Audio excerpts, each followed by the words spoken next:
नमस्कार दोस्तों। आज है 14 दिसंबर यानी कि नेशनल एनर्जी कंजर्वेशन डे और मैं विक्रम पांडे हाजिर हूं आपके समक्ष नेशनल एनर्जी कंजर्वेशन डे पर ये खास कार्यक्रम लेकर। आज इस कार्यक्रम के अंतर्गत हम बातें करेंगे Assam power distribution corporation limited यानी कि एपीडीसीएल के हाफलोंग सब डिवीज़न के सब डिविजनल इंजीनियर श्री जॉयरिंग थाउसेन के साथ। जॉयरिंग जी, आपका स्वागत है आकाशवाणी के हाफलोंग केंद्र के स्टूडियो में। शुक्रिया Vikram ji, thank you for having me here. तो जॉयरिंग जी, सबसे पहले मैं आपसे ये पूछना चाहता हूँ कि 14 दिसंबर को नेशनल एनर्जी कंजर्वेशन डे मनाया जाता है, इसका मूल उद्देश्य क्या है? इसका मेन पर्पस है कि ताकि हम अवेयरनेस क्रिएट कर सके about the importance of energy और क्यों आज के युग में energy conservation is so important. क्योंकि एक टर्म है हमारे टेक्निकल टर्म्स में, वो बहुत कॉमन भी है, बोलते हैं कि energy can nether be created nor destroyed. तो हमारे दुनिया में अभी जो है energy is very finite amount limited, तो उसको कंजर्वेशन करने के लिए, तो उसके लिए ही अवेयरनेस करने के लिए ये डे को हम लोग सेलिब्रेट करते हैं 14 दिसंबर को। हमारा थीम इस साल का है पावरिंग सस्टेनेबिलिटी, एवरी वाट काउंट्स। सस्टेनेबिलिटी का मतलब तो सब जानते हैं, इसको तो आप पकड़ लीजिए कि how to survive in the long run, जी, ताकि फ्यूचर के बारे में भी सोचना होगा। तो उसका मतलब भी होता है सस्टेनेबिलिटी और एवरी वाट काउंट्स। वाट जैसे कि हमारा यूनिट जो होता है पावर का और एनर्जी का, जी हाँ, तो उसको हम लोग वाट में डिफाइन करते हैं। जी। ऐसे नेशनल एनर्जी कंजर्वेशन डे जो मनाया जाता है, क्या हाफलोंग में भी ये हम मनाते हैं? हाफलोंग में वैसे ख़ास तौर पर इतना तो पहले इतना नहीं होता था, लेकिन आजकल क्योंकि रिन्यूएबल एनर्जी का सोर्सेज का ज़माना आ गया, तो ये टॉपिक बहुत ही इम्पोर्टेंट हम लोग देते हैं इम्पोर्टेंस। जी। और हमने ऐसे भी देखा है कि आज के दिन में हम देखते हैं कि बहुत सारे लोगों ने अपने घर पे सोलर लगाया है और गवर्नमेंट ने भी सोलर एनर्जी के ऊपर बहुत काम किया है। तो ऐसा ही कुछ स्कीम्स या फिर कुछ सुविधाएं ऐसे हैं क्या Assam power distribution corporation limited में, जो कि हम ग्राहक सुविधा ले पाते हैं? हाँ है ना, जो पीएम सूर्य घर स्कीम बोल के एक चल रहा है, जी हाँ। तो वो बेसिकली क्या होता है, रूफटॉप सोलर के ऊपर है। तो घरों घरों के ऊपर में, छत के ऊपर, टेरेस के ऊपर सोलर इन कॉम्बिनेशन विद हमारा जो इलेक्ट्रिक पावर सप्लाई होता है, जी, तो वो दोनों के कॉम्बिनेशन पे ये स्कीम अभी गवर्नमेंट ने चला रहा है।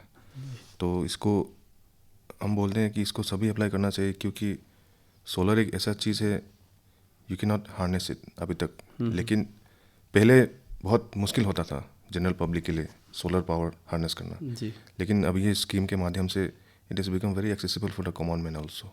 इसका गवर्नमेंट ने क्या है कि सब्सिडी सिस्टम भी बना दिया है। जी, तो पकड़ लीजिए आपका जितना भी कॉस्टिंग होता है उसका अराउंड 50-60% आपका थ्रू सब्सिडी उसमें आपका फिर रिटर्न हो जाता है। आपको पहले हमारा pmsuryaghar.gov.in वेबसाइट है, जी, तो वहाँ पे आपका इलेक्ट्रिसिटी कनेक्शन के थ्रू आप पहले वहाँ पे रजिस्टर करना पड़ेगा। तो आपका डिटेल्स कुछ डिटेल्स भरना पड़ता है।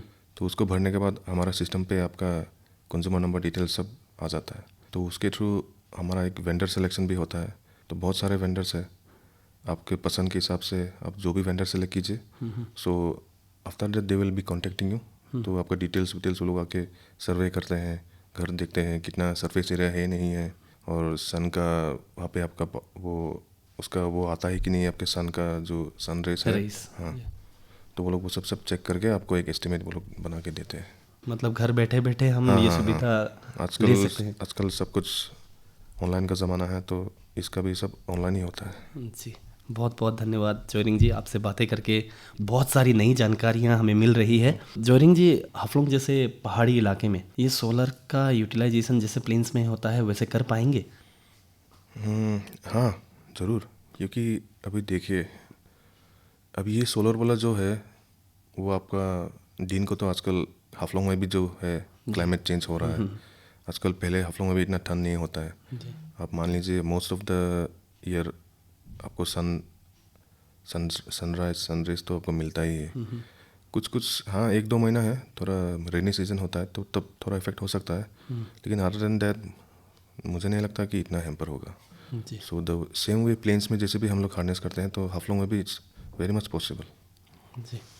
और जैसे इस बार का थीम है नेशनल एनर्जी कंजर्वेशन डे का थीम ही है कि एवरी वर्ड काउंट्स। हाँ आपसे मैं ये जानना चाहता हूँ हमारे श्रोताओं के लिए कि किस तरीके से हम वाट को कमा सके, या फिर किस तरीके से हम घर पे बिजली हो या जिस तरीके से बिल आता है आज के डेट में, तो उसको कमाने के लिए क्या किया जाए।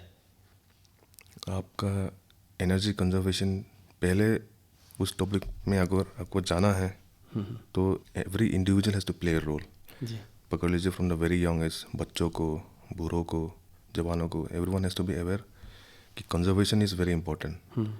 वो इनफाइनाइट सप्लाई हमारे पास नहीं है। जी हाँ।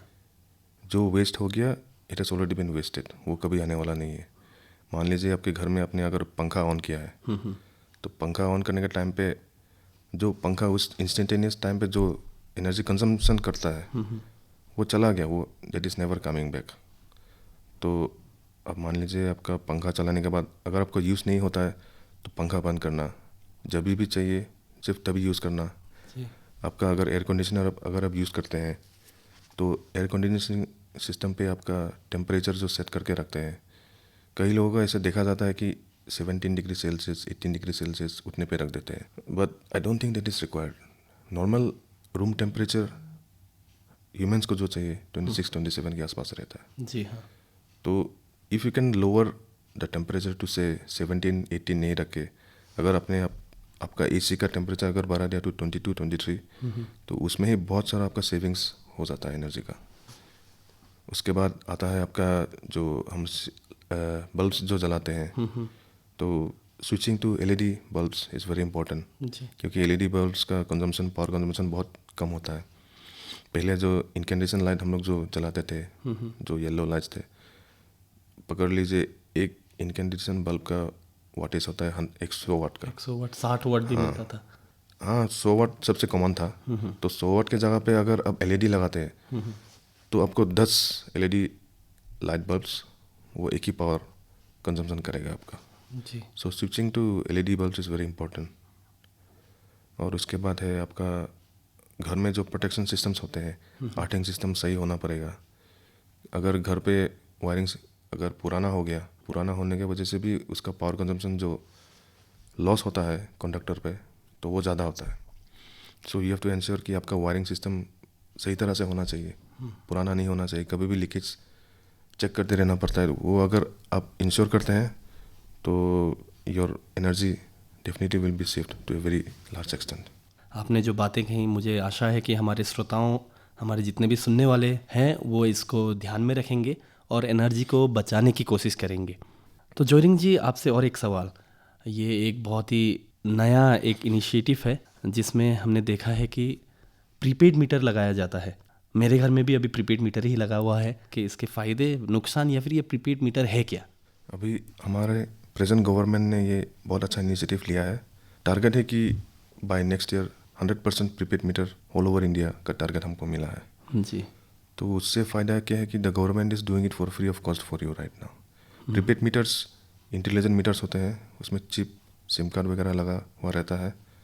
तो उसको फ्यूचर में अगर आप खरीदने जाते हो, that is very expensive, 4 to 5 times more expensive than normal meters. तो मैं यही कहूँगा कि when you are getting the chance, अभी आपको फ्री ऑफ कॉस्ट में सब कुछ रिप्लेसमेंट हो रहा है, तो सभी को भी उसका फैसिलिटी लेना चाहिए। क्योंकि प्रीपेड जब हो जाता है, हमारा एक ऐप है माई बिजली बोल के, आसाम के लिए, तो उसमें आप अपने डेली कंजम्पशन को आप चेक कर सकते हैं। ग्राफिकल में भी और न्यूमेरिकल में भी आपको दिया जाता है। सो it is very user intuitive. एक सिंपल से आदमी जो इतना पढ़ा लिखा नहीं है, उसको भी अगर एक बार सिखा दिया जाए तो उसको भी बहुत इजीली वहीं से भी रिचार्ज कर सकते हैं, और बैलेंस वगैरह कितना है वो भी चेक कर सकते हैं। मान लीजिए आज मैंने कंजम्पशन थोड़ा ज़्यादा कर लिया, तो उसका देखता हूँ, एक आपको क्लियर पिक्चर आपको एक मिल जाता है। तो इसके वजह से प्रीपेड मीटर वही सबसे सही है। और जब आपको जितना यूज़ होगा आप उसके हिसाब से आप रिचार्ज करते रहिए। इट इज़ वेरी ऑटोमेटेड एक सिस्टम जो कहते हैं ना, आजकल सब ऑटोमेशन का ज़माना है, जी। तो मैन पावर का रिक्वायरमेंट भी कम हो गया है। तो वही है फ़ायदे प्रीपेड मीटर। हाँ, और प्रीपेड मीटर में मैंने देखा है कि शायद बैलेंस ख़त्म हो जाने के बाद भी थोड़ा एक समय तक रुकते हैं। एक बफर अमाउंट, एक नेगेटिव अमाउंट रहता है। जी, वो कितना रहता है वैसे? नॉर्मली अराउंड -300 के आसपास रहते हैं। जी। तो मान लीजिए अगर उसका अगर क्रॉस हो जाता है तो आपका लाइन ऑटोमेटिकली डिस्कनेक्ट हो जाता है। अच्छा, और डिस्कनेक्ट होने के बाद अगर फिर से कनेक्ट करने के लिए हमें ऑफिस जाना पड़ेगा या घर बैठे हम कनेक्ट कर पाएंगे उसको? क्योंकि पहले हमने देखा था कि एक बार अगर डिस्कनेक्ट हो गया तो हमें एक फ़ाइन देना पड़ता था, उसके बाद इलेक्ट्रिशियन आके घर में आके उसको फिर से कनेक्शन करवा देते थे। इस सिस्टम में कैसा है? अभी जो हमारा रिकनेक्शन फ़ाइन जो बोलते हैं वो फ़ाइन तो प्रीपेड मीटर में नहीं लगता है। जी हाँ। और मान लीजिए अगर आपका बैलेंस -500 हो गया तो आपको उसको फिर से पॉजिटिव बैलेंस में लाना होगा। कभी कभी बहुत लोगों का एक मिसकंसेप्शन रहता है कि मेरा बैलेंस नेगेटिव में चला गया है तो मान लीजिए मैं 200 का रिचार्ज कर देता हूँ तो मेरा करंट आ जाएगा।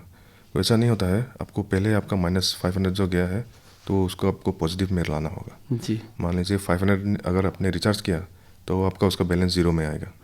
उसके बाद और चलाने के लिए मान लीजिए 100-200 रुपये आपने और रिचार्ज किया तो तभी आपका लाइन रिकनेक्ट होगा। और प्रीपेड मीटर्स में SIM card it is totally network dependent. जी। तो कभी कभी नेटवर्क नहीं होने की वजह से डिस्कनेक्ट होने के बाद रिकनेक्ट नहीं होता है। तो उन केसेस में आप हमारे ऑफिस के हेल्पलाइन नंबर से आप उधर में कॉल कीजिए तो हमारा रहता है ऑन साइट लड़के हैं तो they will go and reconnect your meter manually. तो जॉरिंग जी, और एक र्यूमर्स जिसे कहते हैं वो बहुत चला बीच में जब ये प्रीपेड मीटर लगा। र्यूमर ये था कि पहले तो हमारा बिल सिर्फ 500 आता था, अभी ये नया मीटर लगाने के बाद रिचार्ज करना पड़ता है महीना में 1000-1200 का। तो ये र्यूमर्स ही है या फिर ये बनावटी है या ये सही है या क्या है ये क्वेश्चन को आंसर करने से पहले एक बहुत important point everyone is missing which I feel I need to address. जी। वो है कि इस साल के अप्रैल मई जून शायद, हाँ, ये 3 मंथ्स को ही हमारे हाफलोंग में प्रीपेड कन्वर्सन का काम फुल स्विंग में हो रहा था। तो हमारा एक तारीफ जो रेट होता है ना, एनर्जी का रेट, जी। तो वो हर साल रिवाइज होता है। वो बहुत सारे फैक्टर्स में डिपेंड होता है। तो every year it has to change, it will change, क्योंकि everything the prices are rising, input cost ज़्यादा हो रहा है, इन्फ्लेशन आ रहा है। तो यू कैन नॉट एक्सपेक्ट कि जो 5 साल पहले आप जो यूनिट रेट का एक पर यूनिट रेट आप जो दे रहे थे वो date will be the same on this date. तो वो बढ़ते रहता है। तो coincidentally in the month of May I think, जी। तो हमारा तारीफ इंक्रीज हुआ था। तो यूनिट रेट, उसके बाद हमारा फिक्स चार्ज जो बोलते हैं वो भी सारा इंक्रीज हो गया था। और तभी टाइम पे ही हमारा प्रीपेड कन्वर्सन भी हुआ था। जी। तो लोगों को ये लगा कि प्रीपेड में क्या होता है कि आपका पुराना बैलेंस जो था आपको उसको पहले क्लियर करना होगा। जी हाँ। और पहले पोस्टपेड में आप महीने के एंडिंग पे देते थे। तो मान लीजिए आपका इस महीना का आपका प्रीपेड बैलेंस अपने एडवांस देना पड़ता है। तो एक तरफ का आपका पोस्टपेड बैलेंस का जो था उसको भी आपको क्लियर करना पड़ा, उसके बाद प्रीपेड वाला को भी आपको एडवांस देना पड़ा। तो एक ही टाइम पे आपको double payment starting of the prepaid conversion के टाइम पे तो वो हो गया था। तो उसके वजह से पब्लिक लोगों को लगा कि नहीं, हमारा तो बिल डबल हो रहा है। और एक्चुअली मेन कॉज वही है कि स्टार्टिंग में कंज्यूमर्स को उसको एडवांस में पेमेंट करना पड़ रहा था। तो उसी के वजह से एक मिसकंसेप्शन आ गया था। और इन द सेम टाइम हमारा तारीफ भी इंक्रीज़ हो गया था। तो उसके वजह से थोड़ा रेट्स इंक्रीज़ हुआ है। तो उसके वजह से एक मिसकंसेप्शन आ गया। तो प्रोपागेंडा का टाइप भी हम बोल सकते हैं कि कुछ लोगों ने उसको लेके गया। But right now it is been sorted. अभी पब्लिक लोगों को अवेयरनेस करने के बाद उनको भी समझ आ गया प्रीपेड का बेनिफिट्स क्या है, नहीं है। प्रीपेड का बेनिफिट जो है वो मैंने भी थोड़ा बहुत महसूस किया है। हम खुद अपने आप को एक कंट्रोल में ला सकते हैं एनर्जी यूसेज में, क्योंकि जब हम पहले यूज़ करते थे तो बिल तो बाद में ही आता है। अभी ऐसा हो गया कि फ़ोन में देखने में अभी 200 रुपया ही बचा है, तो ऑटोमेटिकली वो लाइट जो ऑन रहता था पहले बिना कारण के, उसको हम ऑफ कर देते हैं। एक तरीके से ये प्रीपेड करना शायद कंजर्वेशन के लिए एक बहुत अच्छा ही तरीका है। प्रीपेड की वजह से अभी कंज्यूमर अवेयरनेस भी हम लोग ने देखा कि बहुत बढ़ गया है। पहले मान लीजिए लाइट बल्ब आप जला के, कभी कभी बहुत हमारे साथ भी होता है, तो ऑन करके हम लोग चले जाते हैं। तो वो अभी बहुत कम हो गया है। अभी कंज्यूमर्स भी थोड़ा नहीं, बहुत इम्प्रूव हो चुका है आगे से। They have been aware, they are now aware about this system. Prepaid में क्या होता है, आपका मार्जिन ऑफ एरर थोड़ा कम रहता है, बहुत कम रहता है। पोस्टपेड में हमारा मीटर रीडर्स रहते हैं, उनको मैन्युअली जाके रीडिंग लेना पड़ता है। तो कभी अगर पावर नहीं रहा तो उन लोगों को रीडिंग लेना नहीं मिलता है। तो उसके वजह से कभी कभी रीडिंग लेने में भी एरर होता है। तो उसके वजह से कंज्यूमर ग्रीवेंसेस भी ज़्यादा होता था। तो प्रीपेड के थ्रू अभी ग्रीवेंसेस भी बहुत कम हो गया है। 100% कम नहीं हुआ है, क्योंकि ultimately it's a machine thing. तो कभी कभी कम्युनिकेशन नहीं होने की वजह से कुछ इश्यूज अभी भी है, लेकिन we are trying to solve that, और आशा करता हूँ कि इट विल बी 100% जब हो जाएगा तो एक बहुत स्मूथ सिस्टम ये एक फंक्शन करेगा ये। और अभी ऐसे हाफलोंग में प्रीपेड मीटर्स कितने प्रतिशत तक आप लगा चुके हैं? अभी हाफलोंग में अराउंड 50% कम्प्लीट हो चुका है, और पहले तो हमने रूरल एरियाज़ में नहीं लगाया था, अब सिर्फ अर्बन पे, लेकिन अभी रूरल एरियाज़ पे भी धीरे धीरे अभी काम चालू होने वाला है। तो जोरिंग जी, आपसे और एक सवाल, ये जो एनर्जी है इसके यूसेस ज़्यादा होने से क्या हमारे क्लाइमेट में भी चेंजेस आता है क्या? हाँ बिल्कुल, क्योंकि अभी हमारा main source of energy through fossil fuel burning ही होता है। जी हाँ। और थोड़ा सा परसेंटेज है जो हाइड्रो के थ्रू होता है, और न्यूक्लियर के थ्रू, और सोलर के थ्रू। तो अभी आपका जितना भी एनर्जी कंजम्पशन जितना बढ़ेगा, हमारा फॉसिल फ्यूल्स बर्न उतना ही होगा। तो उसको कमाने के लिए हमको रिन्यूएबल सोर्सेज ऑफ एनर्जी पे जाना ही होगा फ्यूचर में। That is very important. तो इसलिए सोलर के थ्रू, विंड एनर्जी आजकल बहुत सारा आ गया है, रिन्यूएबल सोर्सेज ऑफ एनर्जी बोलते हैं, तो उसको अडॉप्ट करना that is the most important thing sustainability के लिए। जी। क्योंकि सिर्फ हमारे लिए नहीं, हमको तो हमारा फ्यूचर जनरेशन्स लोग के लिए भी सोचना पड़ेगा। दैट इज़ वाई एनर्जी जितना आप जलाओगे, जितना कंजम्पशन करोगे, उतना ही हमारा एनवायरनमेंट में उसका इफेक्ट आता है। कंजर्वेशन ऑफ एनर्जी ही सबसे इम्पोर्टेंट हो गया है हमारे लिए आज के टाइम पे। का मतलब ये है कि कंजर्वेशन ऑफ एनर्जी एक बहुत बड़ा फैक्टर है हमारे क्लाइमेट चेंज को रोकने के लिए। और आपने जैसे बताया, आज अगर हम बचाएंगे तभी हमारे बच्चे उसका फ़ायदा ले पाएंगे। हाँ बिल्कुल। तो जोरिंग जी, आपसे बात करके बहुत ही अच्छा लगा। मुझे तो ऐसा लग रहा है कि काश ये इंटरव्यू कभी ख़त्म ही ना हो, लेकिन समय की भी पाबंदी है। तो आप क्या कुछ देना चाहेंगे हमारे लिसनर्स को? हाँ विक्रम जी, मैं फाइनली यही समराइज़ करना चाहूँगा कि एनर्जी कंजर्वेशन, पावर कंजर्वेशन हमको अभी से ही सीरियसली लेना पड़ेगा, because our future depends on it. हमारे बच्चे, फ्यूचर जनरेशन्स सब हमारे ऊपर ही डिपेंड है। इसके वजह से अभी फॉसिल फ्यूल्स का बर्निंग चल रहा है, कभी जूम कल्टिवेशन में भी आपका एनर्जी वेस्ट तो नहीं कहूँगा, लेकिन एनवायरमेंटल इफेक्ट, अभी एनवायरनमेंट को कैसे बचाना है और एनवायरमेंटल इम्पैक्ट को कैसे कमाना है, वही हमारा मेन टारगेट और अवेयरनेस रहना चाहिए। इसलिए सोलर पावर यूज़ करना, LED बल्ब्स यूज़ करना, घर के वायरिंग वगैरह चेक करना, अर्थिंग प्रोटेक्शन सिस्टम सही रखना, तो वो वाला जानकारी अभी पब्लिक, कंज्यूमर्स सबको आजकल के टाइम पे उसको सीरियसली लेना चाहिए। क्योंकि बहुत टाइम पे ये क्या होता है, अगर आपके घर में एनर्जी की वजह से अप्लायंसेस अगर ठीक से अगर कनेक्टेड नहीं रहे, अर्थिंग सिस्टम नहीं रहे, तो फायर हैज़ार्ड्स, एक्सीडेंट का भी बहुत एक बड़ा रिस्क रहता है। So to mitigate those issues, energy conservation as a broad term हम लेते हैं। So it is my request to all the listeners, please take energy conservation very seriously. तो जोरिंग जी, आपका बहुत बहुत धन्यवाद। आप हमारे स्टूडियो में आए और आपने बहुत सारी अच्छी जानकारी हमें दी। बहुत ही इन्फॉर्मेटिव सेशन था ये हमारा। हम आशा करेंगे कि आपसे हम फिर फ्यूचर में कभी इस टॉपिक में बात कर पाएँ। आपका बहुत बहुत धन्यवाद। Thank you Vikram. तो दोस्तों, अभी हमने बातें की हमारे APDCL सब डिवीज़न हाफलोंग के सब डिविजनल इंजीनियर श्री जोरिंग थाउसेन जी के साथ। और इसी के साथ नेशनल एनर्जी कंजर्वेशन डे पर आधारित ये खास कार्यक्रम यहीं पे समाप्त होता है। नमस्कार।